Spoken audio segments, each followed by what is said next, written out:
Nos últimos dias, um caso tomou conta das redes sociais e dos noticiários, envolvendo a família do empresário Roberto Justus.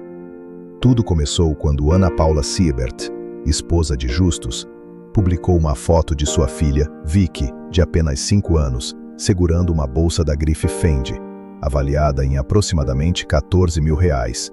A imagem, que para muitos poderia ter sido apenas um registro de um momento familiar, rapidamente se espalhou pela internet e se transformou numa tempestade de comentários, críticas e, infelizmente, mensagens de ódio. O que se viu foi um verdadeiro tribunal virtual, onde pessoas, muitas vezes escondidas atrás do anonimato das redes, dispararam ofensas, xingamentos e até ameaças.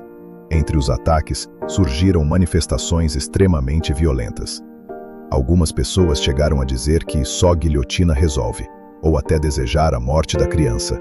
Algo absolutamente chocante. Um dos autores desses comentários foi um professor aposentado da UFRJ, gerando repercussões ainda maiores. A universidade precisou se manifestar, esclarecendo que ele já não integra seus quadros e que tais opiniões não representam a instituição.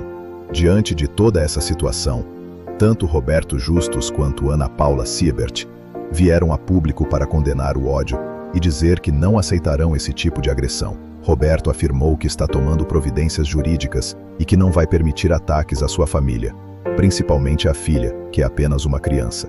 Esse episódio nos convida a refletir profundamente e, sob a ótica espírita, temos muito a analisar e aprender com tudo o que está acontecendo. Antes de tudo, é importante lembrar que, para o Espiritismo, a infância é um período sagrado.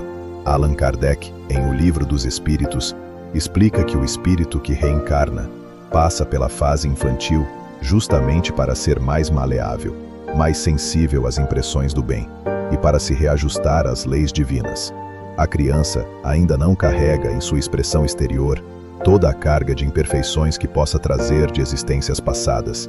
Está, de certo modo, protegida sob o véu da inocência. Atacar ou desejar o mal a uma criança, portanto, é, na visão espírita, algo profundamente contrário às leis de amor, justiça e caridade que regem o universo.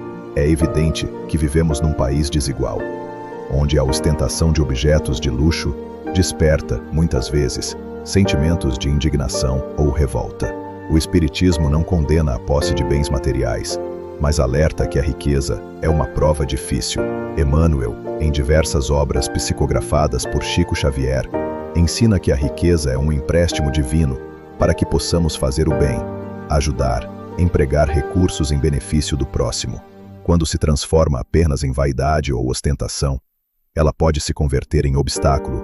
Mas mesmo quando há exageros ou ostentação, isso não justifica o ódio.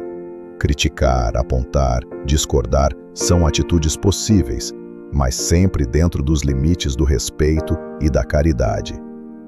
Jesus nos disse que devemos amar até os nossos inimigos, quanto mais respeitar crianças inocentes.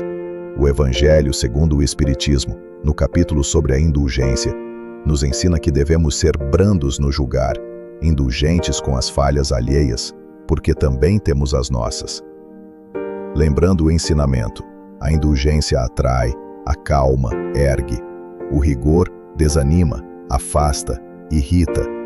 Quando desejamos mal a alguém, emitimos vibrações negativas, que não apenas atingem o outro, mas também nos envolvem nesse mesmo campo vibratório de ódio e sofrimento. E quando esse alvo é uma criança, além de ser uma injustiça profunda, cria-se uma onda de desequilíbrio que atinge toda a coletividade. O Espiritismo nos ensina que somos todos irmãos, espíritos imortais em processo de aprendizado. Cada palavra, cada ato, cada pensamento gera consequências, não só no plano físico, mas também no plano espiritual. Por isso, a responsabilidade pelos nossos pensamentos e palavras é enorme. Emmanuel, no livro Fonte Viva, nos alerta que nossas palavras são sementes. Palavras duras podem se transformar em instrumentos de dor e discórdia, enquanto palavras de compreensão e respeito podem ser instrumentos de luz. Quando alguém posta mensagens desejando a morte de uma criança, está semeando trevas, e segundo a lei de causa e efeito, essas sementes retornam, mais cedo ou mais tarde, ao semeador. Não se trata aqui de defender ou atacar a família de Roberto Justus. Trata-se de refletir sobre como estamos nos comportando nas redes sociais, sobre como as plataformas digitais têm nos levado, muitas vezes, a perder a noção do limite, da empatia, da compaixão. Muitos podem dizer: "Ah, mas é um absurdo ostentar uma bolsa tão cara enquanto há tanta miséria no Brasil." É uma visão legítima. É direito das pessoas questionarem desigualdades sociais. Mas, espiritualmente, há formas certas de expressar essa indignação. Podemos falar, opinar, defender justiça social, mas sem cair no ódio, na violência, na incitação à morte. A crítica perde totalmente o valor quando se torna violência. O espírito André Luiz nos ensina, através das obras psicografadas por Chico Xavier, que o pensamento é força criadora. Quando pensamos com ódio, estamos construindo pensamentos sombrias que permanecem no ambiente, impregnando nosso campo espiritual e atraindo espíritos inferiores. O Espiritismo nos fala da responsabilidade dos pais em proteger os filhos, não apenas fisicamente, mas emocionalmente e espiritualmente. Há uma lição muito importante aqui. A infância precisa ser território protegido, não campo de batalha de opiniões e ataques. Ao mesmo tempo, a sociedade também precisa aprender a controlar seus impulsos. Redes sociais não são tribunais de justiça. Não podemos usar a indignação como desculpa para derramar veneno, espalhar ódio ou desejar a morte de alguém, muito menos de uma criança. Que este episódio sirva como alerta para todos nós. Emmanuel disse: somos responsáveis não só pelo mal que fazemos, mas também pelo mal que provocamos com nossas palavras e pensamentos. Que possamos pensar nisso. Vamos refletir. Que tipo de energia estamos semeando no mundo quando partilhamos, curtimos ou escrevemos mensagens de ódio? O que desejamos colher amanhã quando nossas próprias palavras retornarem para nós? No Evangelho segundo o Espiritismo, lemos que fora da caridade não há salvação. E caridade não é apenas dar esmola. Caridade é também calar quando as palavras podem ferir.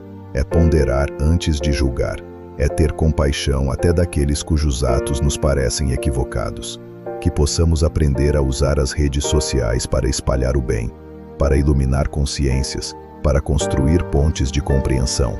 E que possamos, sobretudo, lembrar que crianças merecem respeito, cuidado e proteção. Elas não podem ser alvo da cólera ou do ódio humano, porque estão apenas começando sua jornada, trazendo consigo, muitas vezes, a esperança de um mundo melhor. Que Jesus nos abençoe e nos inspire a sermos instrumentos de paz, e que, nas nossas palavras, vibrem sempre o amor, o equilíbrio e a serenidade. Muita luz para todos nós.